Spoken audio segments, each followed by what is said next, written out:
JavaScript community is split in two. The JavaScript community is always arguing about something or other, but this argument has lasted for years and shows no sign of stopping. It's about something that's pretty fundamental to the way that we write JavaScript apps, which is how should we split up our code? You might think, especially if you've come from another language, well, that sounds pretty basic, surely you would have figured it out by now. And the answer to that is yes and no.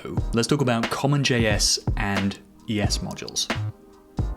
The reason JavaScript was invented was as a scripting language for web browsers. But when Node.js came out, people realized they could use it for servers and other applications too. In the browser, you didn't really have to think about modules. Everything was just in the global scope. But if you were building a complex server, you couldn't just have it all in one file. So they invented a module system called CommonJS, which uses a function called require to let you pull in JavaScript from other files and access functions that are exported from them. Eventually, JavaScript itself thought this is a really good idea. Let's take these ideas and do it in a way where it's going to work on the web. So for a now famous version of JavaScript called ES6, they came up with imports and exports. And if you're writing modern JavaScript today, this is pretty much always what you're going to be using. You might think, why didn't JavaScript just use the require calls that were already there? Well, require is synchronous. This works great in an environment where you assume you know all the files are there, but not in the browser where you might have to wait for external resources. And so the split was born. A lot of people moved to the new ES modules because they were cool and really nice to use, but a lot of people stayed on the CommonJS. Let's talk compatibility. If you're using ES modules, you're absolutely fine to import CommonJS. But if you're using CommonJS, you can't import ES modules, except for if you do it using this kind of async function thing that mimics what an import does anyway. This means that if you're publishing a package, then you have to be really careful with what you're shipping. If you only ship ES modules, then your CommonJS users are going to be really annoyed. But your ES modules users don't want to import CommonJS because that's going to break in the browser. So it is a mess. And publishing a package becomes extremely hard because you need to cater to both of these situations. And if a user does a require and an import on the same package, they'll end up with two versions of that code running, which can cause all sorts of issues. That's called dual package hazard, by the way. There's a wrinkle to explain here too, which is the bundler's role in all this. If you're using any kind of bundler or transpiler or compiler, then you're probably writing imports and exports. A compiler like Babel or TypeScript will take those imports and exports, and they can either turn them into imports and exports or turn them into CommonJS. And this is the really weird part of the debate. It doesn't matter what you're actually writing, it depends on what you're emitting. And a lot of people fall into the category of using ES modules, or thinking they do,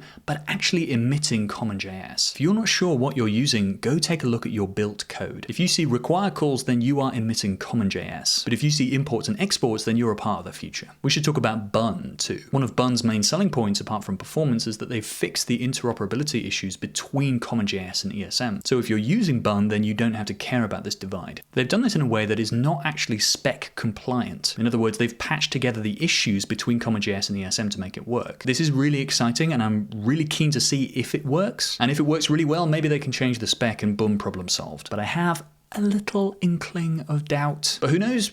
They're a bunch of 10xers, maybe they've just got it nailed. But if you're not using Bun, and hey, even if you are using Bun, I still think you should care about ESM. JavaScript toolchains can be incredibly complex, and one of the core reasons they are so complex is needing to support these two different module systems. If you adopt ES modules today, you are helping make the web a less complex place to code in. We have figured out the one module system that works everywhere. All versions of Node with long-term support are now using ESM. It's time for you to start using ESM wherever you can. And I'll link to a post below that explains how you can get started. You should check out the other videos on this channel. This is a channel full of TypeScript craziness and JavaScript madness, and you should also check out my course, which is at totaltypescript.com.